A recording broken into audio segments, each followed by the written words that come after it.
underline. Omong dikit tapi nyelekit. Bersama Om Bob. Temukan di channel YouTube Om Bob Indonesia. Om Bob, warga RI ramai-ramai pindah menjadi warga negara Singapura. Bagaimana Om Bob menggarisbawahi masalah ini? Ya, data mengenai banyaknya warga negara Indonesia pindah ke Singapura dan kemudian menjadi warga negara Singapura itu memang sedikit membuat kita itu sedih. Menurut data ini yang menjadi penduduk Singapura dan kemudian menjadi warga negara Singapura itu kebanyakan itu usianya di bawah 35 tahun. Ya, jadi remaja-remaja itu lulusan SMA atau lulusan universitas itu pada pindah ke Singapura. Nah, ini perlu kita telaah dengan betul sebetulnya apa yang terjadi. Kira-kira alasannya apa, Om Bob? Nah, ini ada semacam wawancara di YouTube ya. Itu usia-usia 40-50 tahun yang sudah agak lama di Singapura, itu dia mengatakan bahwa kehidupan di Singapura itu nyaman. Aman dan nyaman ya. Jadi transportasinya umum itu murah sekali, ya, nggak sampai $1 atau $0,5. Itu sudah bisa menikmati kereta bawah tanah, seperti kalau di Jakarta tuh sekarang namanya MRT kan. Nah, itu mau dari ujung sampai ujung atau dari mana itu sangat lancar dan sangat luas. Di samping itu untuk kendaraan umum bis juga banyak, bersih-bersih lagi. Itu salah satu yang katanya nyaman ya. Terus juga kalau malam hari mau jalan-jalan tengah malam itu nggak takut ada begal. Ya, kalau di sini kan takut ya, ditakut-takutin malahan. Awas kalau jalan malam-malam jangan sendirian, jangan lewat jalan yang sepi, dan banyak berita-berita dari media itu yang banyak begal, ya. Begal itu kan ya perampok gitu ya. Pembegalan itu terjadi. Nah, salah satu alasannya adalah itu. Apakah hanya itu saja, Om Bob? Ya, sebetulnya dari sini kita harus melihat bahwa pemerintah Singapura itu cukup jeli. Jadi Singapura itu kan termasuk negara yang tidak punya sumber daya alam.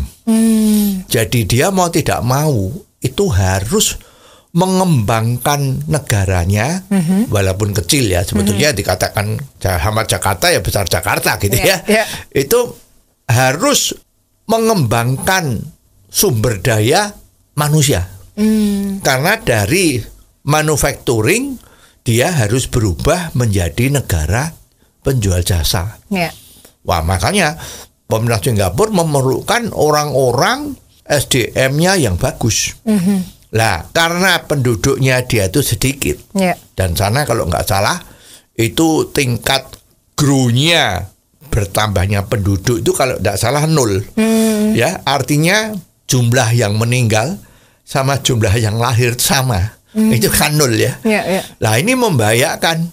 Bahkan belakangan ini bisa sudah negatif. Yang meninggal lebih banyak daripada yang lahir. Nah, ini bisa membahayakan bahwa penduduk di Singapura nanti akan menjadi berkurang banyak. Oleh sebab itu, pemerintah Singapura mengeluarkan kebijaksanaan yang sangat luar biasa. Apa langkah Singapura untuk mengatasi masalah ini, Om Bob? Iya, ini luar biasa nih. Kebijaksanaan yang dikeluarkan oleh pemerintah Singapura itu adalah dia mencari talenta-talenta unggulan dari negara tetangga. Ya, jadi makanya banyak sekali kan kalau kita lihat itu banyak sekali orang-orang Indonesia yang bakatnya kelihatan di sekolahan-sekolahan itu ditawarin untuk belajar di sekolahan-sekolahan atau universitas yang terkenal di Singapura.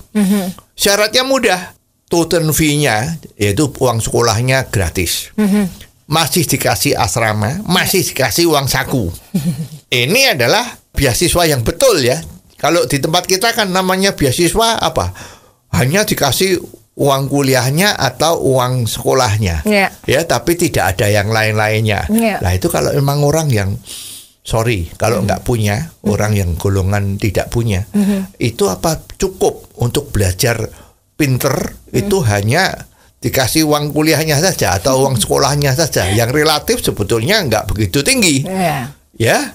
Nah makanya ini hebat ini, beasiswa full ya, full beasiswa. Bahkan kalau mau pulang ke Indonesia juga setahun atau 2 tahun ditanggung biayanya, dengan catatan setelah lulus dia harus kerja di Singapura itu 2 tahun. Nah ini luar biasa ya. Dengan adanya seperti ini, kita lihat ada data ya, bahwa juara-juara Olimpiade matematika di Indonesia itu kan banyak itu. Setiap tahun itu ada kejuaraan matematik namanya Olimpiade matematik. Itu banyak sekali juara-juara yang dari Indonesia. 70% dari juara-juara matematika ini semua pada keluar negeri semua untuk belajar. Yang masuk ke Singapura itu 23%-nya itu ke Singapura semua, belajar di Singapura. Apakah itu beasiswa atau biaya sendiri ya? Nah ini memang perlu diamati. Mengapa SDM talenta yang istimewa ini kok nggak di Indonesia? Bagaimana caranya Singapura untuk menemukan talenta ini, Om Bob? Nah ini luar biasanya. Jadi di dalam situasi rebutan talenta ya untuk membangun SDM yang baik kan, Indonesia kan cita-citanya nanti Indonesia masuk kan 2045, ya masih 25 tahun lagi kan. Nah dia kan butuh orang-orang muda yang brilian kan, yang talenta kan.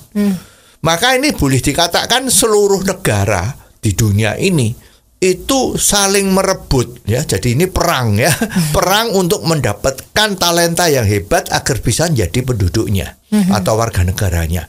Nah oleh sebab itu strateginya pemerintah Singapura juga hebat. Ya dia punya banyak mata-mata. Kirim mata-mata mampir ke universitas, lihat data-data siapa yang mempunyai keistimewaan dari hasil lomba-lomba tadi itu. Nah setelah mendapat data siapa-siapanya tadi itu, who's-who-nya tadi itu, nah mulailah dia menawarkan. Dan orang tahu di Singapura itu memang pendidikannya luar biasa. Dibandingkan dengan Indonesia bagaimana? Ya kita nggak boleh bohong terhadap diri sendiri ya. Tingkat pendidikannya Indonesia itu kan bisa dihitung 10 besar, tapi dari bawah kan. Kalau dibandingkan dengan yang lain. Sedangkan di Singapura itu dari atas termasuk 3 besar.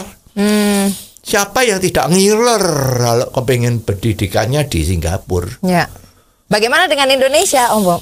Ya, Indonesia itu kan relatif ya. Selama 50 tahun ini ada kemajuan apa di dalam bidang pendidikan di Indonesia? Ya, semua kebijakannya, pergantiannya kurikulum itu malah membuat Indonesia itu gagal di dalam membina SDM.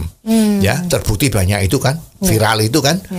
Anak-anak SMP ditanyain perkalian basic itu nggak bisa, ya.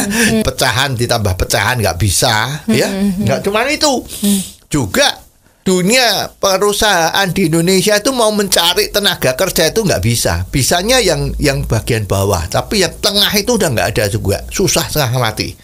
Dan hebatnya lagi di Singapura itu sudah tertanam mentalitas dari semua orang ya, mulai kecil sampai besar, seluruh rakyatnya itu yang terkenal dengan istilah kiasu. Ya kiasu itu kalau di Jepang tuh ya semacam kaisen gitu ya. Kiasu, ya, kiasu. Jadi mereka tuh takut ketinggalan, takut kalah dengan orang lain. Jadi jiwa kompetisinya itu luar biasa. Ya, kalau di Indonesia kan orang pada FOMO. Ya, fear of missing out.